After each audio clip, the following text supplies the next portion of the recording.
నమస్తే, welcome to Telugu రాజ్యం. మొత్తానికి ఐపీఎల్ 18th చాలా చాలా అంచనాల మధ్య ప్రారంభమైంది. అలాగే అంచనాలకు తగ్గట్టుగానే ప్లేయర్స్ అత్యద్భుతమైన ప్రతిభ కూడా కనబరుస్తున్నారు. ఈ నేపథ్యంలో ముచ్చటగా 5th మ్యాచ్ ఇవాళ జరగబోతోంది. గుజరాత్ లో ఉన్న అహ్మదాబాద్ లో ఉన్న అతిపెద్ద స్టేడియం, ప్రధాని నరేంద్ర మోడీ స్టేడియం గా కూడా అఫ్ కోర్స్ గ్రౌండ్ కి ఆ పేరు పెట్టారు. అండ్ అక్కడ జరగబోతున్న మ్యాచ్ కి సంబంధించి Gujarat Titans versus Punjab Kings మధ్యలో జరగబోతున్న ఈ మ్యాచ్ కి సంబంధించి ఎలా ఉండబోతోంది, మనతో పాటు సుధీర్ మహావాది ఉన్నారు, స్పోర్ట్స్ అనలిస్ట్. ఆయన అడుగుదాం. సార్ నమస్తే. నమస్తే రమణ గారు, ఎలా ఉన్నారు? ఏ sir, fine sir, super. Matches అయితే అద్భుతంగా జరుగుతూ ఉన్నాయి. నిన్నటికి నిన్న చాలా సంచలనాలు కూడా నమోదయ్యాయి. అంతేకాదు ఇవాల్టి మ్యాచ్ గురించి మాట్లాడుకుందాం సార్. ముఖ్యంగా గుజరాత్ టైటన్స్ కానీ అండ్ పంజాబ్ కింగ్స్ కి సంబంధించి కానీ చాలా అంటే స్పిన్ మాంత్రికులు ఉన్నారు రెండు వైపులా కూడా. అటు చాహల్ ఉంటే, ఇటు ఆల్రెడీ మన రాషిద్ ఖాన్ ఉన్నాడు. ఇలా చాలా చాలా డిఫరెంట్ ప్లేయర్స్. చాలా భలే విచిత్రంగా కనిపిస్తుంది నాకు. అండ్ వన్ మోర్, మనం డిస్కషన్ మధ్యలోనే అడగచ్చు, బట్ నేను నా ఆతృత తట్టుకోలేక అడుగుతున్నాను. ఖచ్చితంగా ఈ పంజాబ్ కింగ్స్ చూస్తే కనుక ఒక మినీ ఆస్ట్రేలియన్ మ్యాచ్ లా కనిపిస్తోంది, టీమ్ లా కనిపిస్తోంది నాకు. ఎందుకంటే కోచ్ మొదలు పెడితే అంతా కూడా ఆస్ట్రేలియన్ ప్లేయర్స్ ఎక్కువ ఉన్నారు.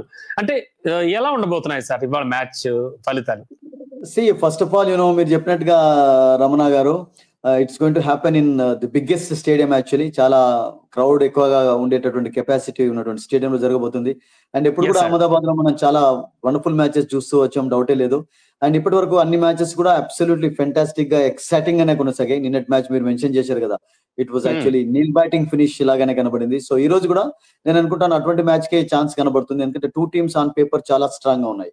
అండ్ ఒకటి ఏంటంటే, మీరు ఫస్ట్ పంజాబ్ విషయం మాట్లాడుకోవాలంటే, మీరు అన్నట్టుగా ఆస్ట్రేలియన్ కోచెస్ ఉన్నారు అందులో. రికీ పాంటింగ్ కానివ్వండి, హ్యాడెన్ కానివ్వండి, అండ్ మీకు స్టాయినిస్, మాక్స్వెల్, హార్డీ, ఇంగ్లీష్, వీళ్ళందరూ కూడా ఆస్ట్రేలియన్ క్రికెటర్స్. అండ్ ఈవెన్ మరొక ప్లేయర్ కూడా ఉన్నారు. సో దాంతో ఆస్ట్రేలియన్ స్ట్రెంత్ ఎక్కువగా ఉంది. అండ్ పంజాబ్ రియల్ గా చెప్పాలంటే ఆక్షన్ లో కూడా వాళ్ళు ఓన్లీ 2 ప్లేయర్స్ ఉంచుకొని, మనం ఒక డిస్కషన్ లో చెప్పుకున్నాం కూడా రమణ, మిగతా వాళ్ళందరినీ పెట్టేశారు, కొత్త ప్లేయర్స్ తీసుకున్నారు వాళ్ళు. And Shreyas Iyer the winning captain, వాళ్ళకు ఇప్పుడు యాజ్ ఎ కెప్టెన్ గా వచ్చాడు.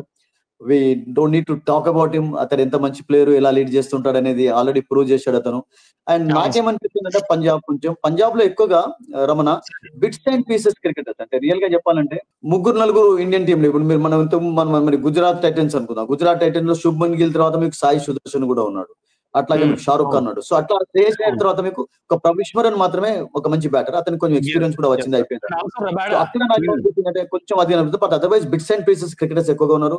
అండ్ మీరు మాంత్రికుల విషయం అన్నారు కదా, ఒక మాంత్రికుడు రాషిద్ ఖాన్, అతని విషయం కూడా చెప్పే అవసరం లేదు. రిథమ్ తో మూవ్మెంటం తో బౌలింగ్ చేస్తున్నప్పుడు ఎలా అవుట్ చేయగలుగుతాడు బ్యాటర్స్ అనేది, మంచి మంచి బ్యాటర్స్ ను కంగు తినిపిస్తుంటాడు. Yuzvendra Chahal equally is good bowler. Chahal కూడా ఇండియన్ టీమ్ లో రావడానికి చాలా కష్టపడుతున్నాడు పాపం. ఈ మధ్యలో అతడు కూడా స్థానాన్ని కోల్పోయినాడు, అతనికి కూడా ఛాన్సెస్ రావటం లేదు. ఎందుకంటే కొత్త వాళ్ళు ఫిల్ అవుతున్నారు. ఇప్పుడు వరుణ్ చక్రవర్తి వచ్చిన తర్వాత మరొక ఛాన్స్ కూడా అతనికి తగ్గుతూ వచ్చింది అసలు అది. సో నేను అనుకుంటాను match is going to be exciting అండి. అండ్ మినీ ఆస్ట్రేలియన్ టీమ్ ఎలా ఆడుతుందో చూడాలి against Gujarat Titans, no doubt about. అవును సార్. అండ్ సార్, ముఖ్యంగా గుజరాత్ టైటన్స్ లిస్ట్ లో చూస్తే కనుక నాకు ఇషాంత్ శర్మ కానీ, రబాడా కానీ, గ్లెన్ ఫిలిప్ కానీ, వాషింగ్టన్ సుందర్, అంటే ఒక మంచి లైనప్ కనిపిస్తోంది. సరే, ఆస్ట్రేలియన్ టీమ్ సంగతి పక్కన పెడితే వీళ్ళు కూడా చాలా పటిష్టంగానే ఉన్నారు. And more over Gill captaincy గురించి కానీ, శుభ్మన్ గిల్, అండ్ యువతల వైపు కెప్టెన్ పంజాబ్ కెప్టెన్సీ గురించి కానీ, వీళ్ళకి సంబంధించి ఎలా మాట్లాడుకోవచ్చు వీళ్ళ గురించి? చాలా మంచి క్వశ్చన్ మీరు అడిగారు, ఇంట్రెస్టింగ్ క్వశ్చన్ కూడా. ఎందుకంటే ఇప్పుడు ఇద్దరు కూడా, ఇప్పుడు రోహిత్ శర్మ ఒకవేళ ఫర్ ఎగ్జాంపుల్ ఏదైనా ఫార్మాట్ నుండి సడన్ గా ఆల్రెడీ 2020 నుంచి అతడు వైదొలిగాడు, we all know that. Actually ఇప్పుడు వన్డే మ్యాచెస్ లో, టెస్ట్ మ్యాచెస్ లో మాత్రమే కెప్టెన్ గా ఉన్నాడు. And Gill actually has already been touted as a future Indian captain. ఇప్పుడు 2026 ఇండియాలో జరిగే వరల్డ్ కప్ కూడా మేబీ అతన్ని కెప్టెన్ గా ఉంచే ఛాన్సెస్ ఎక్కువగా కనబడుతున్నాయి. సో దాంతో శ్రేయస్ అయ్యర్ మీరు అన్నట్టుగా కొంచెం ఎక్కువ, ఇంకా అతనికి ఇంకా వయసు కూడా ఉంది, 30s లో ఉన్నాడు కనుక, జస్ట్ ఎర్లీలో. అతనికి నేను అనుకుంటాను మంచి ఛాన్స్ ఉంటుంది. అంటే రోహిత్ శర్మ తర్వాత టెస్ట్ మ్యాచెస్ లో లీడ్ చేసే అవకాశం కూడా ఉంటుంది, వన్డే మ్యాచెస్ లో కూడా కెప్టెన్ గా రావచ్చు. ఎందుకంటే శ్రేయస్ అయ్యర్ కూడా నేను అనుకుంటాను ఈక్వల్లీ ఏ గుడ్ కెప్టెన్ అండి. అసలు అతను ఆల్రెడీ తన ఎబిలిటీస్ ను కోల్కతాకు లీడ్ చేస్తూ ప్రూవ్ చేసుకున్నాడు. అండ్ కూల్ గా, కామ్ గా ఉంటాడు. ఇద్దరులో క్వాలిటీస్ ఉన్నాయి. శుభ్మన్ కూడా ఎక్కువగా ఎక్సైట్ కాడు, కూల్ గా ఉంటాడు. అండ్ ఒకటి ఏంటంటే, ఎక్కువ ఏజ్ శుభ్మన్ గిల్ వైపు ఉంది ఫ్యూచర్ లో లీడ్ చేయడానికి. అండ్ రోహిత్ శర్మ తర్వాత ఇమీడియట్ గా ఆ పగ్గాలు తీసుకోవడానికి తన చేతిలో శ్రేయస్ అయ్యర్ రెడీగా ఉన్నారు. సో క్యాప్టెన్స్ గా బోత్ ఆర్ బ్రిలియంట్ అండి, no doubt about it. But నేనేమన్నా ఇంతకుముందు మనం అనుకున్నాడు కదా, శ్రేయస్ అయ్యర్ తర్వాత వాళ్ళకు ఒక ఐకానిక్ బ్యాటర్ ప్లేయర్ లేకపోవడం అనేది, అంటే మీకు మెక్స్వెల్ కానివ్వండి, స్టానిస్ కానివ్వండి, వీళ్ళందరూ కూడా bits and pieces of cricketers, all rounders కింద లెక్కలో తీసుకుంటాం మనం. సో అక్కడ కొంచెం అది కనబడుతుంది. But Shubman Gill of course he led well అండి. హార్దిక్ పాండ్యా తర్వాత అతనికే క్యాప్టెన్సీ బాధ్యతలు అప్పచెప్పాడు and is leading well. Actually Indian team కూడా వైస్ కెప్టెన్ గా ఉన్నాడు ఇప్పుడు వన్డే మ్యాచెస్ లో మనం చూసాం. I think he's learned a lot and he can be very effective of course as a captain also, no doubt about, because he knows that future అంతా కూడా అతని చేతిలో ఉండే ఛాన్స్ ఉంది అని చెప్పి. Yes, sir. And moreover, what about toss and another thing is what about pitch and all? Ahmedabad pitch ఎవరికి బాగా అనుకూలం అంటారు?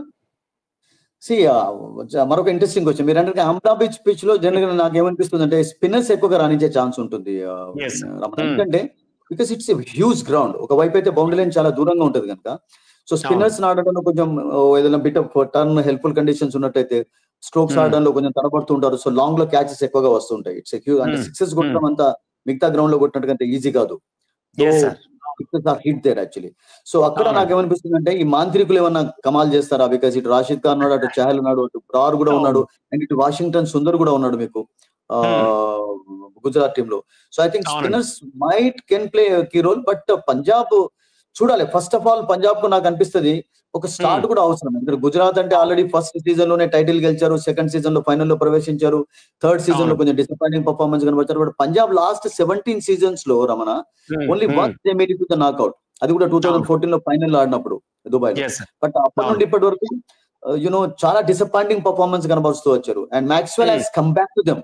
స్టార్టింగ్ లో వాళ్ళకి ఆడాడు 2014 లో, he was the successful player also.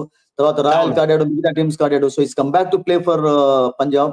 So నేనేమనుకుంటానంటే ఈ సంవత్సరం కనీసం ఈ ఆస్ట్రేలియన్ ప్లేయర్స్ లో ఎవరైనా ఒకళ్ళు చక్కగా రాణించారు. Stoinis also is free from all responsibilities, retire అయిపోయినాడు మొన్ననే ఛాంపియన్స్ ట్రోఫీ కంటే ముందు. సో నాకేమనిపిస్తుంది అంటే వీళ్ళిద్దరిలో ఎవరైనా ఒక మంచి కెరీర్ రోల్ ప్లే చేసినట్టయితే అంటే they need some support. I mean Shreyas Iyer కు వీళ్ళ నుంచి సపోర్ట్ అనేది అవసరం. శ్రేయస్ అయ్యర్ తర్వాత ఎక్కువగా బ్యాటింగ్ లో స్టాయినిస్ అండ్ మాక్స్వెల్ పైన చాలా ఎక్స్పెక్టేషన్స్ ఉంటాయి. ఇంగ్లీష్ ప్రతి మ్యాచ్ లో ఆడతాడా? ఆడాలి అంటే మీకు యాసన్ ఆర్ ఫర్గసన్ ఎవరైనా డ్రాప్ చేయాలి, అట్లా జరగదు. బట్ గుజరాత్ టైటన్స్ లో మీడియం ప్లేసెస్ లో కూడా మీకు, మీరు ఇంతకుముందు అన్నారు కదా ఈశాన్ అండ్ మన హైదరాబాద్ మొహమ్మద్ సిరాజ్ అందులోకి వెళ్ళిపోయినాడు. అండ్ బట్లర్ మర్చిపోయాను అసలు, నేను చాలా చాలా కీలకమైన విషయం చెప్పారు మీరు. ఎగ్జాక్ట్లీ ఇప్పుడు సిరాజ్ కూడా is trying to get back in to the Indian team. పాపం ఛాంపియన్స్ ట్రోఫీలో ఆడలేదు, రిజర్వ్స్ లో ఉంచారు. అండ్ టెస్ట్ మ్యాచెస్ లో కూడా కొంచెం డిసప్పాయింటింగ్ పర్ఫార్మెన్స్ కనబడ్డాడు ఆస్ట్రేలియాలో. It was not that best గా కనబడలేదు. సో ఇప్పుడు ఇంగ్లాండ్ సిరీస్ కంటే ముందు నేను అనుకుంటాను ఈ సిరీస్ ఈ టోర్నమెంట్ చాలా important. Prasidh Krishna is also in and out of Indian tournament team లో ఉన్నాడు. అండ్ ఈశాన్ అంటే మర్చిపోవాలి, ఈశాన్ అంటే ఓన్లీ లీగ్ లోనే ఆడుతున్నాడు. సో వాళ్ళ బౌలింగ్ లైనప్ లో కూడా నేను అనుకుంటాను చాలా మంచి బౌలర్స్ ఉన్నారు, పేసర్స్. అండ్ రబాడాకు సపోర్ట్ అవసరం. బట్ ఫస్ట్ ఫేజ్ లో కొంచెం కష్టం రమణ, ఎందుకంటే ఎవరు రాణిస్తారు అనేది. బికాస్ బౌలర్స్ కు అంత సహకారం లభించడం లేదు. ఈవెన్ న్యూ రూల్ కూడా అంత హెల్ప్ఫుల్ గా ఉన్నట్టుగా కనబడలేదు ఇప్పుడు. సలైవా కానివ్వండి, న్యూ చేంజ్ ఆఫ్ బాల్ కానివ్వండి, it's not that much help the players actually. ఎందుకంటే స్టార్టింగ్ లో మీకు వేర్ అండ్ టేర్ ఉండదు వికెట్స్ పైన. యాజ్ ద టోర్నమెంట్ ప్రోగ్రెసెస్ కొంచెం బౌలర్స్ కూడా పర్చేజ్ ఉంటుంది కనుక I think we will definitely see more exciting matches in the future.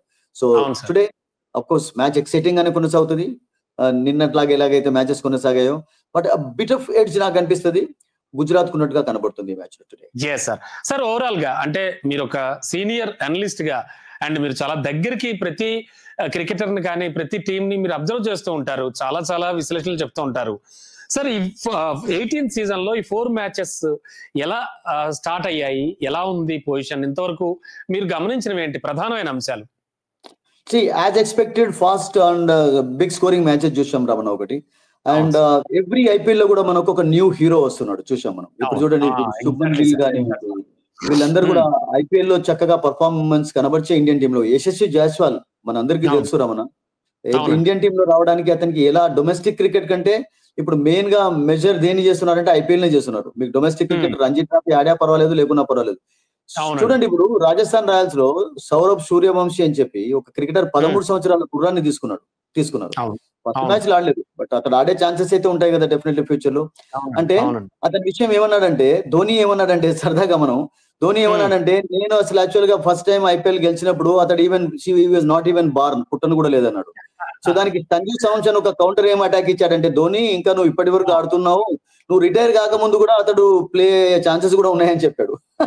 అవును, అవును, అంటే దాని అర్థం ఏంటంటే ఎవ్రీ సీజన్ లో మనం ఒక న్యూ స్టార్ ను చూస్తున్నాం అసలు యాక్చువల్ గా. అవును, నిన్న చూసాం అవును, అసలు యాక్చువల్ ఆయుష్ అవును, శర్మ ఎంత అద్భుతంగా ఆడాడండి మధ్యప్రదేశ్ కుర్రాడు. లాస్ట్ ఇయరే అవును, కొంచెం తన ఝలక్ అనేది చూపించాడు.